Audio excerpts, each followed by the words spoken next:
Салом алейкум да ҳама подписчикои канали Абдулло Теҷи. Боше бародарои ки подписатсия мекунед, лайк мемонед, комментариҳои беҳтарин менависед. Дастгирии шумо яками канали мо пеш рафтеста ё пешравӣ кардестай. Бародаро дина видео напартофтем аз сабабе ки ягон хабари нав надоштем. Ачхеле ки ирӯз хабари нав шид, гуфтем ки ҳамин хабара шумо дар расонем. Чихеле ки медонед бародаро, айдамадед ва прямои рейс душанбе сар додагӣ будан. Уже билетҳои ҳамира то охири моҳ харидам бародаро. Метонед ки умедтон накунед барои ки авиакассаҳоро занг мезанем, мепурсем. Билетҳош уже мондагӣ неста, ҳамаи билетҳоша то охири моҳ гирифтиянд. Ва айвунуковарам дар ҳафтаи як бор сар дода буданд. Билетҳои вайшам то охири моҳ харидагиам бародаро. Рейсҳои прямои вопшин билетҳоша дар моҳи апрел гирифтагиам.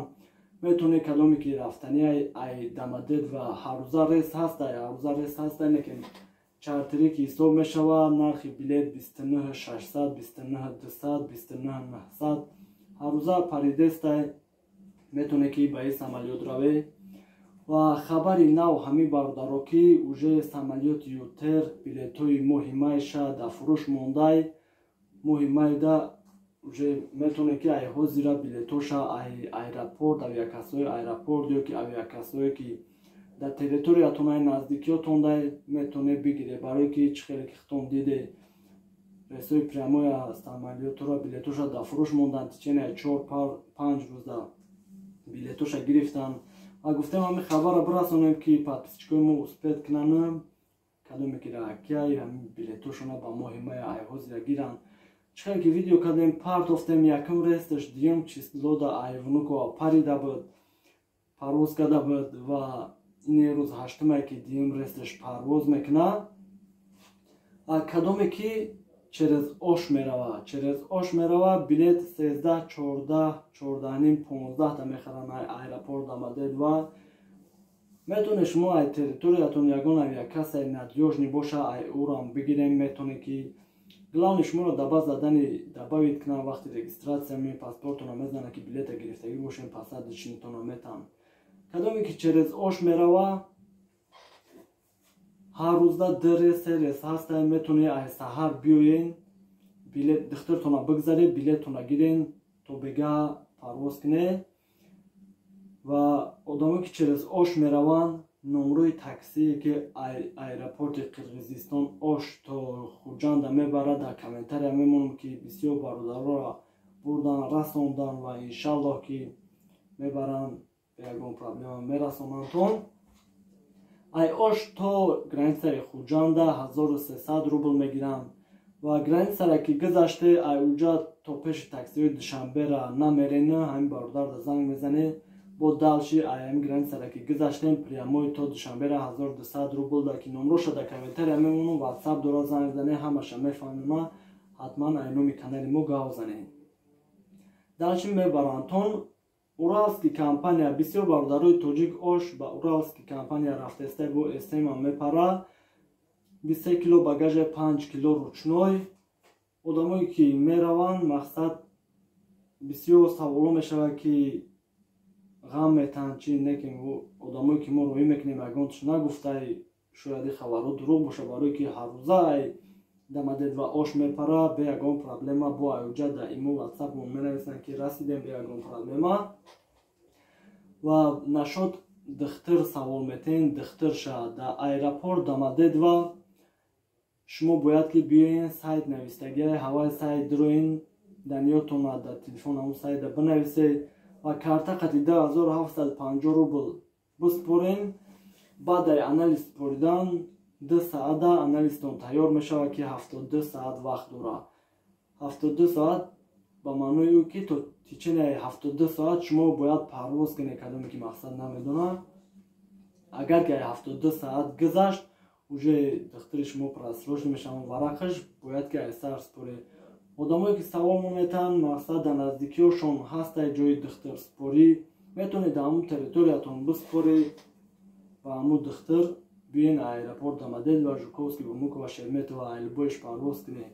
фарқ надорад, мешавад. главни оригинал боша, шумо биспоред ҳама анализа. чӣ гуфтанем бародаро? бисёр бародарот нашуд ай Тоҷикистон омадан савол метен хеле ки ай дига каналҳо агар тамошо кардаги бошед то 27-ма уже самолёти Somon Air билетоша гирифтагиам ва билетҳое ки ай Хуҷанд, ай Кӯлоб, ай Қирған, ай Бохтар самолётҳоя сар додан ки ба дига шаҳрҳо Екатеринбург, Новосибирск иншаллоҳ барои иш я видеои дига мекунем, ҳамаро мефаҳмонем. Не ки ҳами одамое ки мо да занг мезананд мепурсанд ки билетоша мешава ки ай Москва бигирем, чи авиа касае ки мо мешиносем худ дар аэропорт, худ ягон ҷо точка доранд мақсад кадомеша мо мепурсем, билетҳои ай Тоҷикистон Россияра намебурорада ба задани ё кадоме ки омаданияи хуб боша ҳамун душанбе ай Тоҷикистон билетоша бихара парвоз кина ва нашуд ҳами ҳеҷ том гуфта наметавонам барои ки и авиакасоҳо ин билетҳоро намефурӯшанд. Одамое ки ош мераванд чем ай аэропорт амадед вада меоянд уже иҷода агар билет 14-15 та боша ай Жуковский ё ки ай Шереметова 12-11 ё 13 та ай Жуковский ҷои духтурспорӣ надора, Шереметова дора, метавонед аҷа билетотона бигирена парвоз кунед. Ва одамое ки я бародари дига аями дамадедова билет харида буд ки парвозаш ай Шереметова мешид, ҳамун билетша 12800 харида буд, ҳамун даруни билеташда бо аэропорт ба автобус то границаи Хуҷандам мебурдияншон. Метавонед ки ҳамин билетҳоро аэропортҳо бигирем. ин рӯз якум рейси самолёти Ютер диюмда парвоз карда буд, кадоме ки дида буд сиёмка карда будем бе ягон проблема рафтан расидан самолёти Ютер. Диюм рейсаш ҳамин рӯзае ки ай Внукова 8-ум ҳамин рӯз парвоз мекунад. ҷо бародаро занг заданд ки духтуршона гузаштем онҷа самолёт ажда доранд. иншаллоҳ ки самолёто ки рафтестай ай Внукова ягон проблема нест. ва ҳамин самолётҳо тоқа билетҳои прямои сар додан тоқа самолёти Ютера сар додагиам. бо иншаллоҳ ки самолёти Somon Air моҳи майш дар фурӯш биромад хабардортон мекунем. комментариҳое ки шумо менависед, саволое ки шумо метен ҳамаша мехонем то ҷое ки медонем тайёр кардагием ва саволоетона ки намедонем ҳамро мепурсем, ҳамаша бо отдельно як видеои дига мекунем барои ҳамаи комментариҳои шумо. Савол дошта бошед бинависед, иншаллоҳ ки ҳамаш дар ҷавоб метиҳем. нашуд кӯдакон мегӯян кӯдако то 2 солара Somon Air қатъи раванд, билет намегиред, духтур намеспуре. ай 2 сола боло кишид 50% билет мехарен. ай 2 сола ки боло шид духтур мегзара ва билети 50% мегирен. ша багажиш ранги одами калон ки Somon Air да 20 кило багажа 7 кило ручной, Уралский компания 23 кило багаж 5 кило ручной.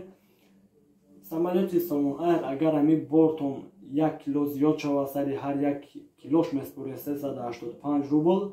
Уралский компания 1 кило ам ки зиёд шава 2850 рубл. я багаж дига меспуре. хубае ки умра тоғри куне баъд раве. ва инем хали гапу хабари нав. иншаллоҳ ки бо ягон гапу хабар шава хабардортон мекунем. подписаться, лайка аётон наброре. кадоме ки савол дора номрора дар комментария мемонам.